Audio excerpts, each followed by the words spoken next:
These staff-parent disagreements, they can be so stressful, right? Oh, absolutely. It really gets into why these situations are so tricky. It's because it's not about placing blame or judging. It's about really figuring out. Welcome back to ushDaily, the podcast. The show where we really get into the challenges you face as educators. And today we're tackling a situation that can be really stressful. You know, staff-parent disagreements. Yeah, those disagreements that just won't quit. Exactly. Those can be really tough to navigate. Yeah. So picture this, right? You have a star teacher, someone you absolutely can't do without. And you have a parent who's really involved, but they just don't get along. And it's starting to affect the whole school. It's the kind of thing that if you don't address it, can spiral out of control. Yeah, it can really impact the whole school climate. Absolutely. Well, luckily, you've brought some amazing resources to this deep dive. Yeah, I've got some books that I think are going to be really helpful for this situation. Crucial Conversations, Getting to Yes, and The Art of Coaching. Perfect. We can pull some insights from those and give some real strategies to our listeners. That's the plan. So if you're dealing with this kind of conflict, get ready to learn how to uncover the root cause, create a safe space for dialogue, and come up with a resolution that really benefits everyone. And don't forget to hit that subscribe button and share ushDaily with your fellow educators.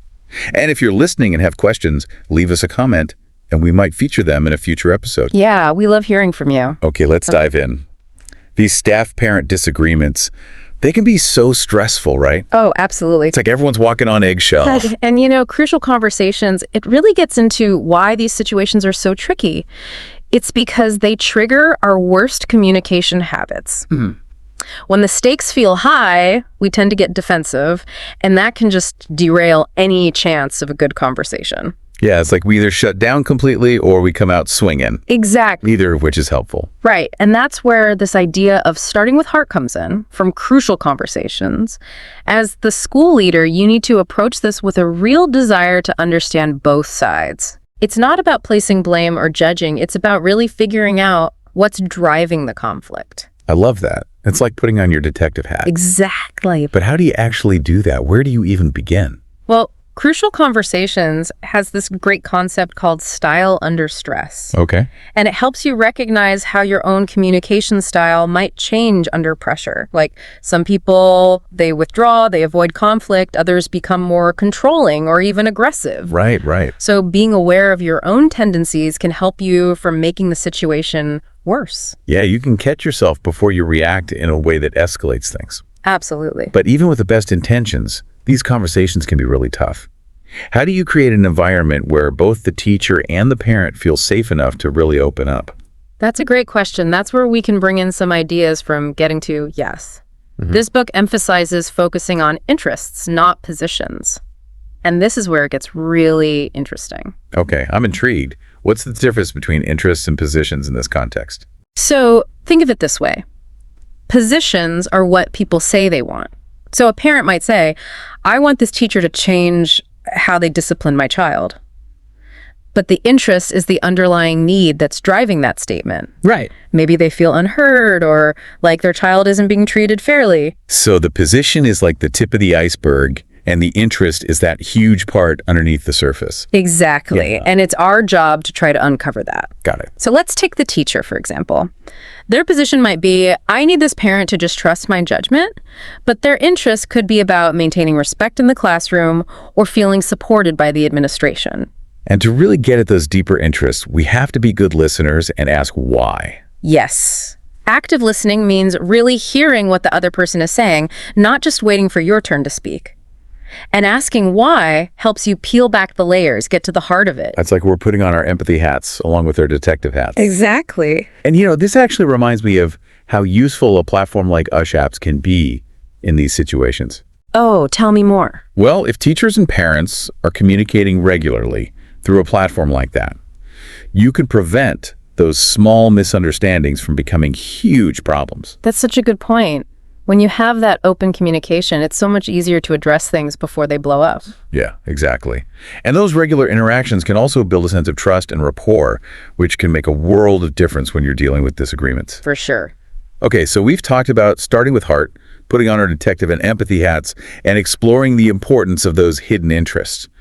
But once we have a better grasp of what's going on, how do we actually create a safe space for the teacher and parent to have a productive conversation?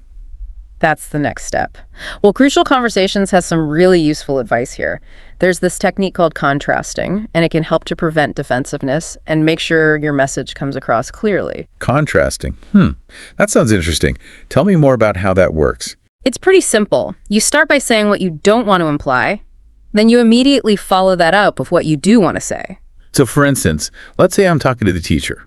I might say something like, look, I don't want to downplay your concerns at all about how the parent communicates, but I do want to try to understand where you're coming from and find a way for you both to work together better. Yes, exactly. And you could say something similar to the parent, like, I don't want to dismiss your concerns about what your child's going through in the classroom, but it's also really important to me that the teacher feels respected and supported. It's like you're laying the groundwork, setting a tone of respect before you even start talking about the specifics. Exactly. It's about creating that foundation of respect, which is so important for what Crucial Conversations calls a mutual purpose. Mutual purpose. Yeah, it's about finding that shared goal that both the teacher and parent can agree on. Well, I guess in this situation, the mutual purpose would be something like, we all want what's best for the child. Exactly. They might have different ideas about how to get there, but they can at least agree on that. And reminding them of that common ground can really help to take the heat out of the situation. It keeps the focus where it should be, on the child. It's so easy to lose sight of that when you're in the middle of a conflict. It really is. And that actually ties in really nicely with the idea from Getting to Yes about separating the people from the problem. Oh, absolutely. It's so important to remember that the parent and the teacher, they're not enemies. They're on the same side, even if they disagree on how to get there. It's like, don't shoot the messenger. Right. The real challenge is the issue, not the people involved. Okay, so we've got this shared goal. We're being respectful. Now we need to come up with solutions. What does Getting to Yes have to say about that? Well, this book is all about getting creative. It's not about compromise. It's about looking for options that actually meet everyone's needs. Okay, so let's brainstorm here. What are some creative solutions we could try in this case? What are some steps the school leader could take? One idea might be to encourage more frequent, structured communication between the teacher and the parent. Maybe the teacher could send weekly updates by email or even short videos. Oh, that's a great idea. Or let's say the parent is concerned about how their child is interacting with other kids. Maybe they could volunteer in the classroom a few hours a week to help out with the project. Exactly. That way they can see the dynamics firsthand and build a relationship with the teacher. And of course, a platform like ushApps would be so helpful here. Oh, absolutely. Tell me more about that. Well, with ushApps, teachers and parents can message each other, see announcements, track progress, schedule conferences all in one place. It just takes a lot of the stress out of communication. It sounds like it can really create more opportunities for positive interaction, too. Exactly. Okay, so once you've brainstormed some solutions, it's important to document the agreement. Maybe write it down or even just send a follow-up email summarizing everything. Absolutely. That helps to prevent misunderstandings later on. Right. And I think it's important to set clear expectations for the future. Something like, okay, we've agreed on these steps. Let's check in again in a month and see how it's going. Yes, because communication is ongoing. This isn't a one-time thing. So we've talked about crucial conversations and getting to yes, but we also have the art of coaching. I'm curious how that fits into this situation. Can you tell us more about that? Think of it this way. As a school leader, you're not just a mediator, you're a coach. You can help the teacher and parent develop their own communication and problem-solving skills. I love that. So we're not giving them the answers. We're giving them the tools to find their own solutions. Exactly. And one of the most powerful tools is asking powerful questions. Oh, I like that. Give me some examples. What kind of questions could we ask the teacher and the parent to help them gain some self-awareness? For the parent, you could ask, what's most important to you when it comes to your child's education? What do you think makes a positive learning environment? Okay, and for the teacher? You could ask, what are you most worried about when it comes to interacting with parents? What kind of support would help you navigate these tough conversations?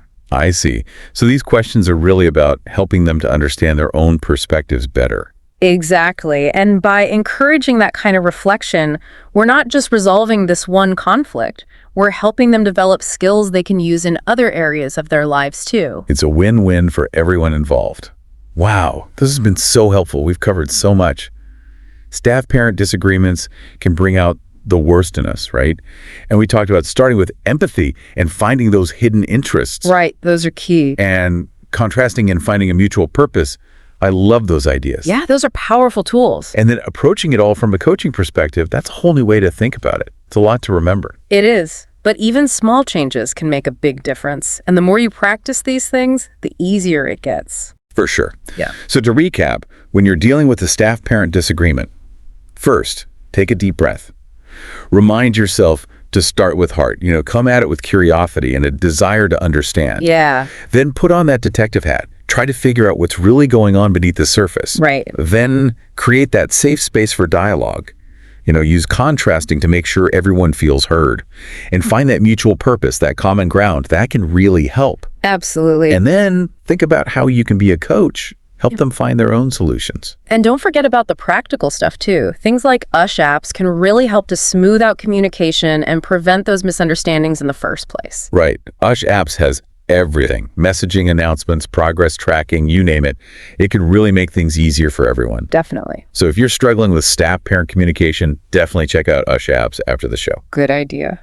And I think the biggest takeaway here is that communication is key. Yeah, for sure. The more we can talk openly and honestly, the better we'll be at handling disagreements and building a strong school community. I agree. But before we wrap up, I want to leave you with a thought. What if, and I know this might sound strange, but what if these tough conversations could actually make your school community stronger? That's interesting. I think it's all about how you handle them. Exactly. When you model respectful dialogue and work together to solve problems, you're not just ending a conflict, you're creating a culture where everyone feels safe to speak their mind, and where differences are valued, and where challenges are seen as opportunities to grow. You're basically saying, hey, we're in this together. Exactly. So next time you're facing one of these situations, don't freak out.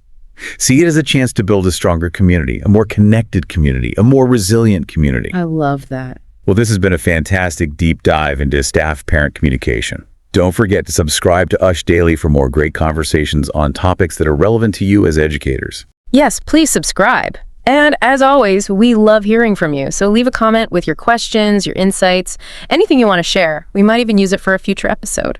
Until next time, happy teaching and learning.